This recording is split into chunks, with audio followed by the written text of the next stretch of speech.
Mahatma, a man who found peaceful solutions for very violent problems on this planet. And not only in this country, became an inspiration for many such movements across the world, particularly the civil liberties movement in America, which changed the paradigm of what is North America. In many ways, what is North America today is Mahatma's making.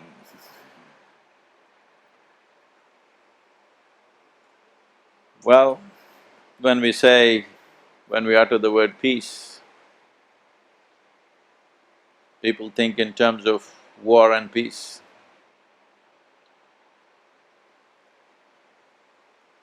Conflict, whether it's in a battlefield or on the streets of a nation or within the minds and hearts of people, it's about the same. It's just that what happens in the battlefield and the ugly things that happen on the street are a consequence of what happens in human mind. Today we have gotten to this situation in the world where we're always trying to fix the consequence without fixing the cause. Well, consequences need to be managed, of course, but the important thing is to fix the cause, which is you and me.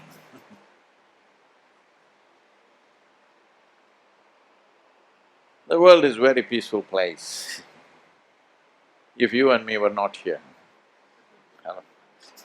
Yes or no? If you and me were not here on this planet, it is a very peaceful place. People think they have to create peace. No, you can only create conflict, you can create violence, you cannot create peace. If you don't mess with anything, it's peaceful. If you don't do anything, it's peaceful. So peace is not an idea, peace is not a philosophy,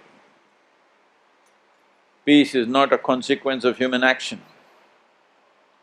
If human beings know how to minimize their action, there is peace. Right now, human beings are in a compulsive state of action. They have to do something not because it's needed, simply because they have to do it. They just have to do it because they can't sit in one place. So essentially, all the violence that you see, conflict that you see on the planet is a consequence of human inability to just remain still by themselves. Man is ill only because he does not know how to be still. If you knew how to sit still, where would violence be in the world? So 20th century saw some horrid levels of violence. Well, there has been violence on this planet forever, but 20th century got more organized than ever before. In the form of World War I and II, the most horrific situations happened. In early 20th century, they declared blood moves the wheels of history. But by the time we came to mid-20th century, Mahatma created a movement where it's not the blood, which is the spirit, which moves the wheels of history. This is a significant change, that instead of blood moving the wheels of history, human spirit moves the wheels of history is of phenomenal significance. In many ways, I would say, it is only after Mahatma's movement, democracies on the planet have become true democracies, reasonably at least. Till then, every democracy, though people elected them, people themselves wanted to lynch some other nation. Always. Democratically elected governments ruling nations were the ones who lynched half the world, including us. It's out of that Mahatma was born. And what was supposed to be the source of democracy, what is being paraded as the source of democracy, maybe they were good to their people, I don't know about that, but they were not good to anybody else on the planet. So it's very important we understand that because we normally identify Mahatma as a freedom struggle leader. Freedom struggle means it is naturally a fight against somebody. But it was not a fight against somebody, that is the most significant thing. The most significant thing of this movement is, it is not a fight against somebody. To create a movement without an enemy is very difficult. I've been talking to people around me, and when they ask me, how does this work? I say, see, you need to understand, if you want to create a massive movement in the world, you need to point out, for all the problems she is responsible, we need to fix her, then everything is okay. If you create an enemy, you can gather people. Without creating an enemy, to gather a huge number of people,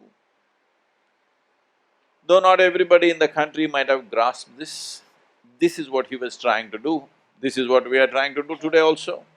Without creating an enemy, without blaming anybody for anything, how to create a movement? Because these movements will change the consciousness of humanity. This is not just about fixing a problem. The immediate problems are there, which need to be fixed, of course, but the most fundamental thing that needs to happen is to transform human consciousness from being exclusive to inclusive. So in many ways, the freedom struggle is a kind of a downgrade of what Mahatma was trying to do, because he was not just struggling for India's freedom, it was about liberating the human being from our own struggles within ourselves, the violence that we carry within ourselves as human beings, the conflicts that people go through. So if we look at it from that dimension, this is yoga. Yoga means union. Union means, instead of being an individual human being, you opened up the boundaries of your individuality. You obliterated the boundaries of your individuality in such a way that if you sit here, you're not in conflict with anything. Well, this can be expounded in so many ways, but to put it in a certain perspective, which is absolutely unprejudiced perspective, is you must ask the plants and animals around you, they know who the hell you are. Yes, children, but children are also prejudiced. Plants and animals, they just know who you are. In the sense, people ask me, Sadhguru, how do I know that I have come to some level of, balance within myself? I say, we should put you through the cobra test. Because you can go in the forest, a live cobra that is there, a wild one, you just go pick it up, it will simply come in your hands without any effort, because it's reading your chemistry. If you show little agitation, it'll go for you. If you don't show any agitation, it'll simply come in your hands. Even full-grown, even king cobras, you can just pick them up, they'll simply come, because they're feeling your chemistry. If you show little bit of agitation, they'll go for you. Otherwise, they simply are okay with you because they don't see you as danger. So animals, plants, even insects, they know who you are, things that you don't know about yourself. People ask me how I survived in the jungles when I was by myself. I just survived on honey all the time. And normally the bees are smart enough because their main predator is the bear, the sloth bear, which weighs about 65 to 70 kilograms or up to 90 very big ones, but largely about that much. And they build it on a branch where it's difficult for them to get that kind of weight.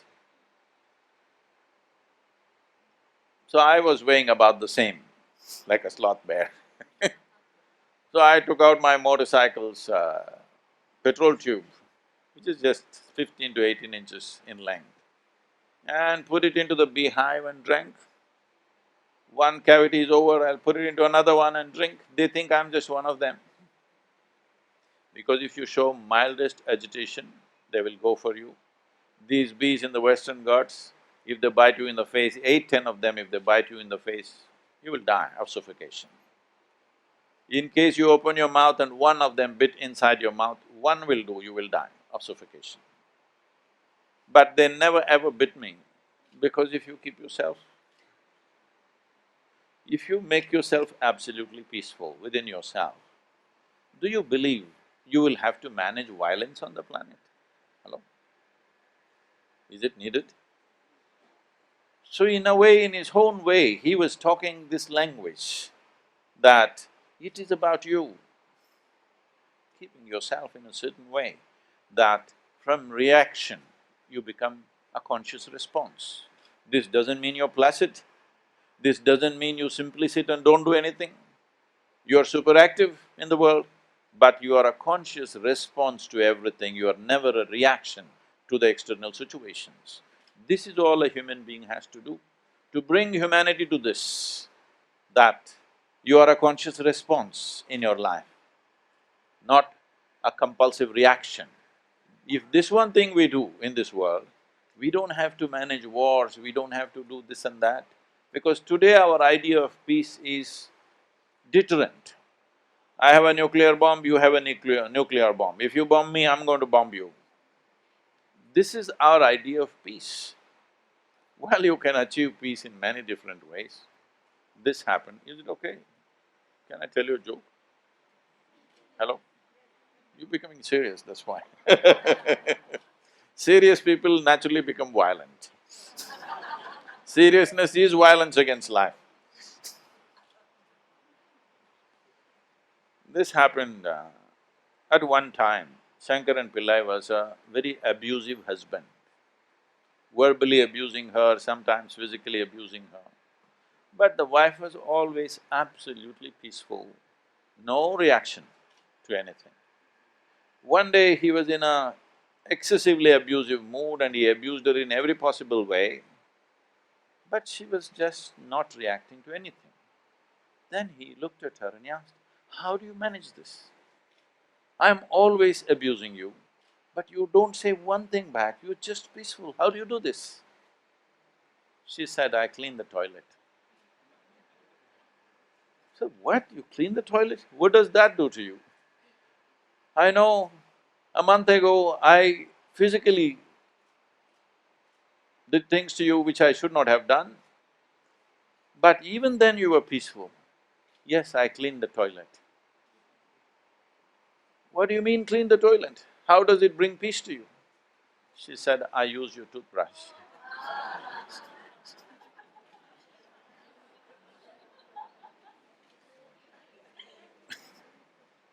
So you can bring peace in so many ways.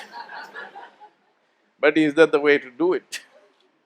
So it's important in today's world, people have tried to settle themselves into some peaceful condition through belief systems, through philosophies, through ideologies, through various kinds of efforts.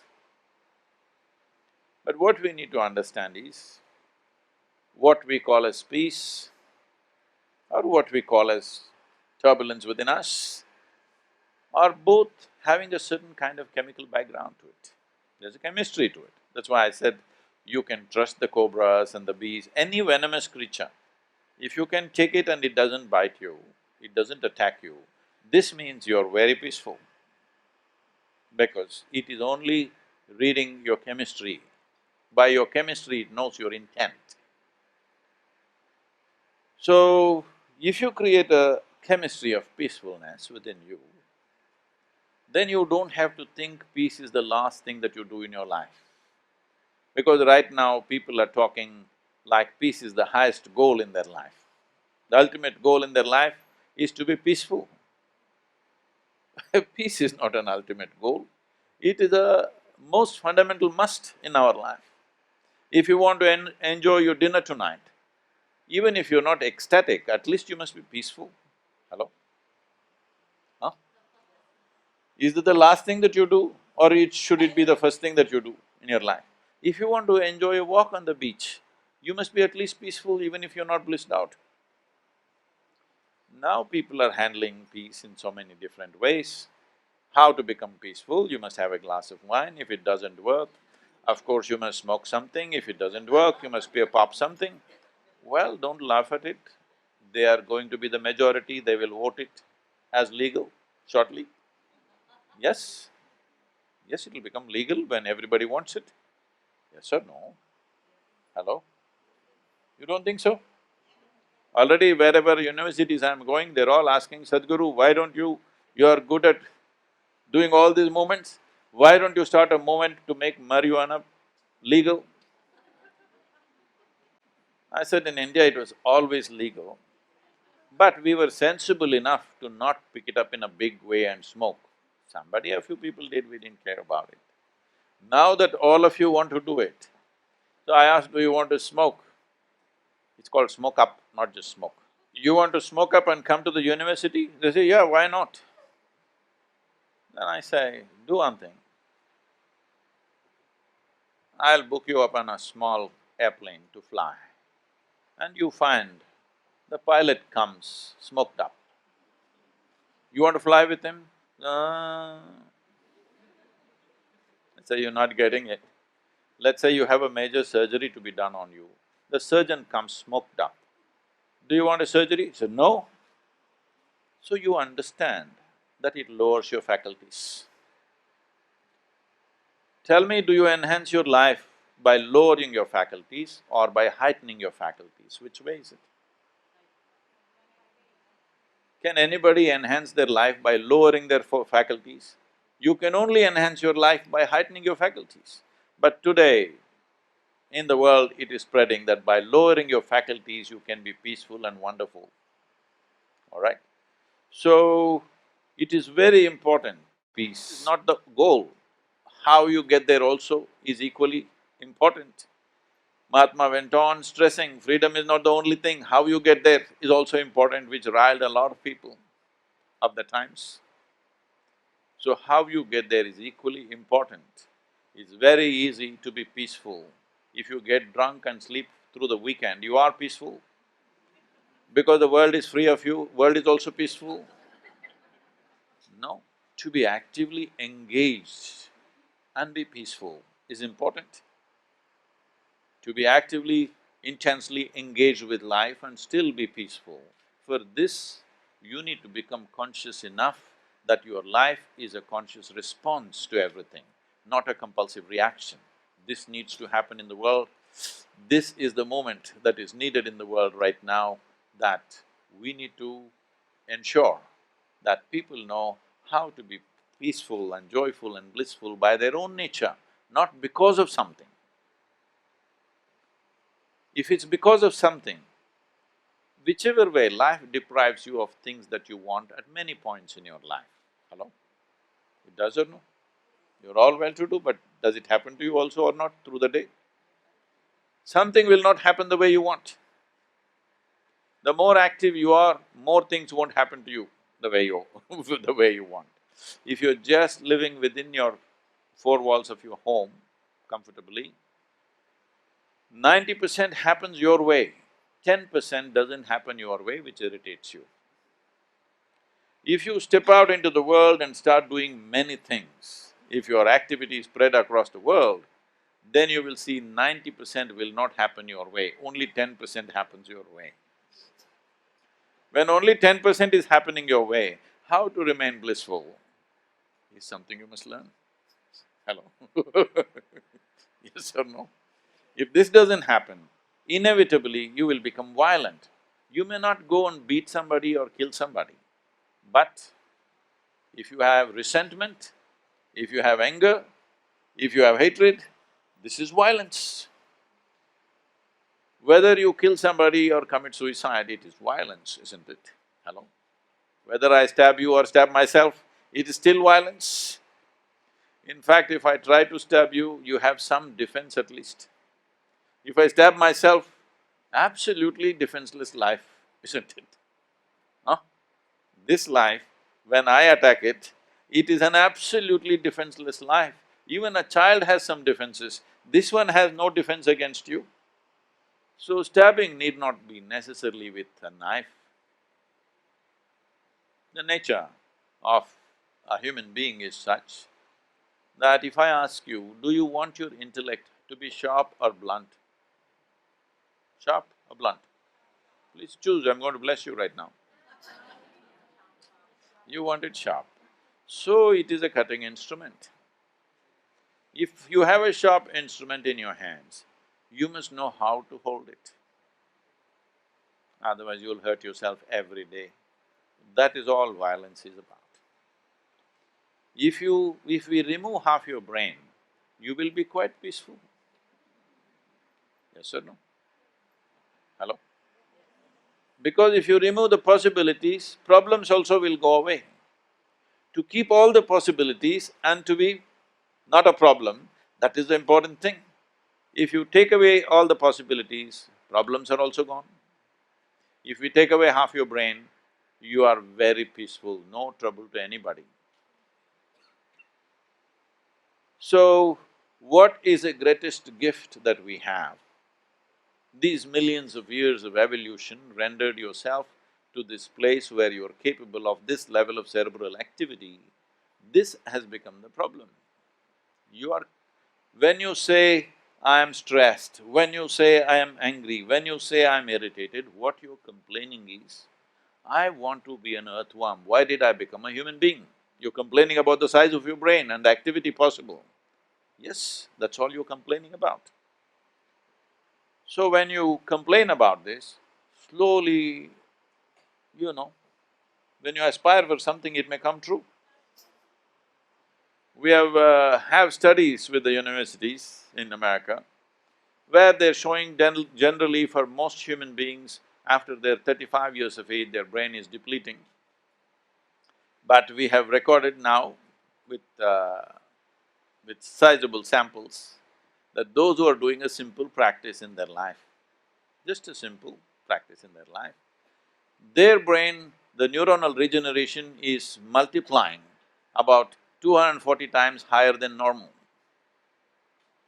So instead of brain depleting, brain is getting better as you age. That's what should happen, isn't it? Hello? Smart young people and old fools is not a good world.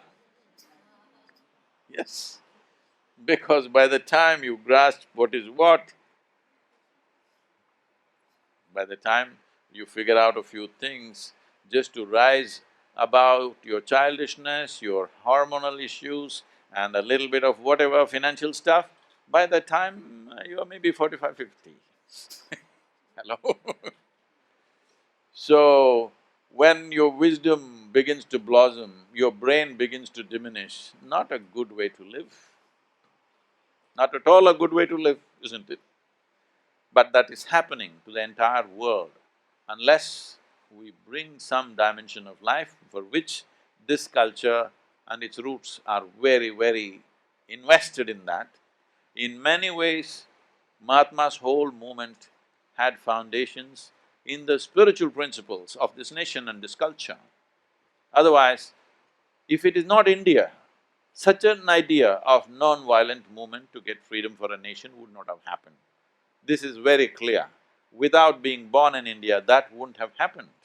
Because this is everywhere in so many different ways. He picked it up and made it into a national movement, which is one and only moment till then. But since then, many other people have imitated similar things and they've managed to do it. In countries where gun is the law, Even in those places they managed to do it, which is fantastic. So, this 150th year, a good way to remind ourselves because 150 years have gone by. Not talking about Gandhi alone, but are you on the way in some way to become a Mahatma? Atma you have, are you somewhere moving towards becoming a Mahatma? At least a few steps. This is the question that all of us should answer within ourselves. So being just another being and being a Mahatma, what it means is, are you inclusive or exclusive? Inclusiveness, exclusiveness does not mean I have lots of friends and no friends. That's not what it means. If you sit here, you have no reaction towards anything. You're here, you're willing to respond to everything in the universe, but you have no reaction to anything. This means you're naturally inclusive. Otherwise, you're reacting to everything. It is not just about human beings. As I said, there are creatures in this world who are much smarter than you. They figure you out before you know what they are. Still, human beings are busy asking, who am I? But a cobra, a bee figures you out in no time who you are. Even trees, they're saying now there's a whole chemistry of the trees being studied. Trees figure you out before you know who you are. You go sit under a tree and ask, who am I, who am I? They know who you are. How's this? This is the intelligence of creation. To be a part of it is peace. To not be a part of it, thinking I am a creation by myself, is a huge, violent problem. Thank you very much.